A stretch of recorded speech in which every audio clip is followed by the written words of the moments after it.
Welcome back. My name's Steve and thank you for joining me on my photography journey. Today I want to talk about a new lens that I bought.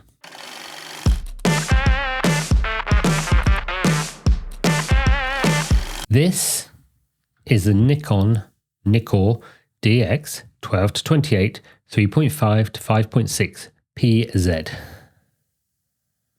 And the PZ stands for power zoom. What this is a lens that's been out for probably about a year at this point. It is one that's made for the DX cameras, or APS-C as other people call them, and that's the Z30, which I'm filming on at the moment, the Z50, but it can also be used on the full frame cameras like my Z5, which is sat just there. Now, at the moment, I'm filming this using the 35mm f1.8, which is an FX or full frame lens. Having that lens on my Z30 changes the field of view of the lens. So what will be 35mm on my Z5, the full frame camera, is actually more like a 50mm field of view when it's on my Z30, which is fine. But it limits where I can position that camera in my office to film these videos.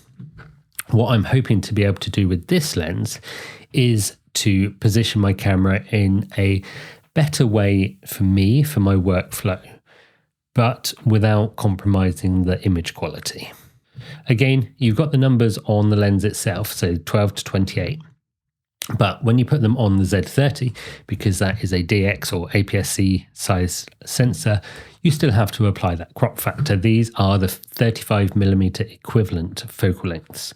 And 12-28 is actually 18-42mm as a equivalent to the field of view that you would get with this lens on a full frame camera.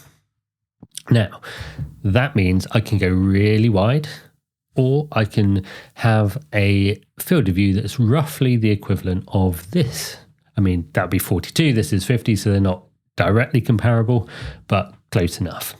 The other difference is that this is a 3.5-5.6 aperture, whereas the one that I'm filming on at the moment is a 1.8, so that will let in a lot more light, it will make the background a lot more blurry, and it could end up having a better picture quality because of that. I mean, it's also a lot more expensive. This was £300, I think. On the Nikon website, it's listed as £380, but I was at the photography and video show. I got a good deal on it, and that's why I ended up with it. So up until now, I've been using the 35mm f1.8 lens, which gives the Z30 a field of view that's about equivalent to a 50mm lens on a full frame camera. Using this lens at the longest focal length, which is 28mm, we have a 35mm field of view equivalent to 42mm, and at the other end, 12mm, it's the equivalent to 18mm, so that's quite a big range. As I mentioned, the maximum aperture does change depending on the focal length that you're using. So at 12mm, this is an f3.5 lens, and at 28mm, this is an f5.6 lens. And in between them, this is what's there. I'm not going to read all of those.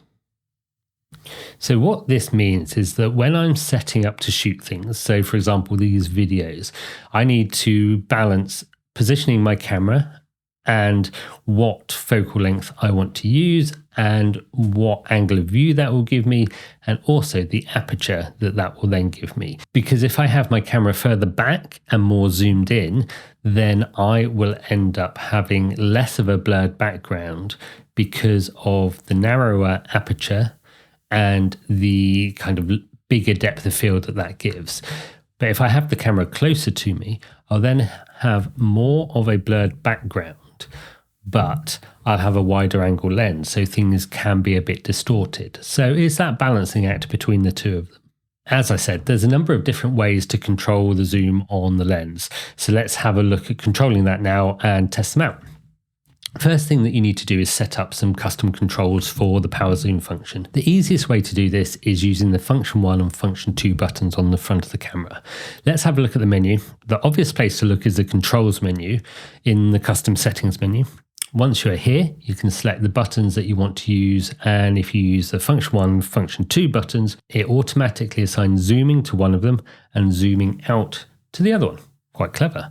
Now, I thought this would work for both photos and videos, and then I tried to do it during filming and it didn't work. It turns out that you actually need to also go one menu down into the video menu and assign the buttons in there as well.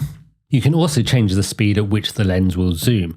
So you've got the choice from -5, 0 is in the middle, and then +5. So you can set whatever speed you want, whether it's fast or slow. The other good thing with this lens is that you can use the Nikon Snapbridge app to do the zooming for you. This is the Nikon Z30 with the 12 to 28mm lens on, and I am controlling it using the Nikon Snapbridge app. And what I can do on here is I can zoom in,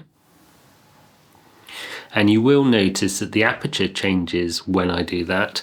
So it will have got a bit darker because the aperture got a bit narrower, and that was at +3 speed. So what I can do is let's change that to +5 and then zoom out. So it's quite a quick zoom when you do it like that, isn't it? But then we can also go the other way. We can go all the way down to -5. And while that's zooming in, I can talk to you about the Nikon Snapbridge app itself. It's nice and straightforward to use. It's one of those things that once you've downloaded it onto your phone and established a connection with your camera, then it just kind of works. It's really useful for monitoring yourself. I can see myself on here that it's zooming in gradually. And this is at -5 speed, so this is the slowest it will go. And the thing is, if I'm filming myself, if I'm taking pictures of a group or a self-portrait, then this is ideal. Being able to just take pictures using the app on my phone makes life a lot easier. And there we are, we're in at 28mm. And let's go back to 0. So this is 0 speed in the middle, and we'll zoom back out with that one. It can be a little bit slow. I usually prefer about +3, which is back to where we were in the beginning, which is here. So let's zoom back in. I've not used this lens a huge amount recently. It's only a couple of weeks old at this point, and I'm still playing around with it. I did take it out this morning on a dog walk, because what I wanted to do was compare the field of view of this with my previous widest lens, which was the 24 to 200 or 24 to 50mm lenses for my full frame camera. So seeing as this goes all the way to 18mm full frame equivalent, I wanted to see what the difference was. So let's have a look at some of those pictures now. And the first thing that I wanted to look at was how wide it could go. So this is at 18mm or 12mm on the lens itself, and comparing that to a 24mm field of view, which is 16mm on the lens, you can see that there's a lot more in the shot with the first one. And then as we zoom in more and more, so on the lens, this is telling me it's 18mm, whereas equivalent to 35mm field of view is 27 and now 33. So you can see it's getting more and more zoomed in. With these ones, I have compensated with the ISO to make sure that everything is nicely exposed as we go.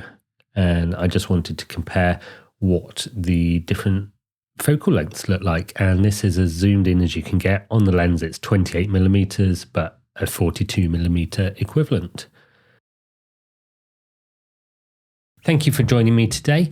Don't forget to like, comment and subscribe, and comments in particular if you've got this lens, if you've tried it. What do you think of the 12 to 28mm or 18 to 42mm in a full frame equivalent? Again, we're back onto the 35mm f1.8 as a comparison, and we've seen the pictures from the wider angle, the 18mm equivalent, all the way up to the 42mm. You've seen the differences there. What do you think of the lens? Other than that, have a great week, and I will see you again next time on my photography journey. Bye.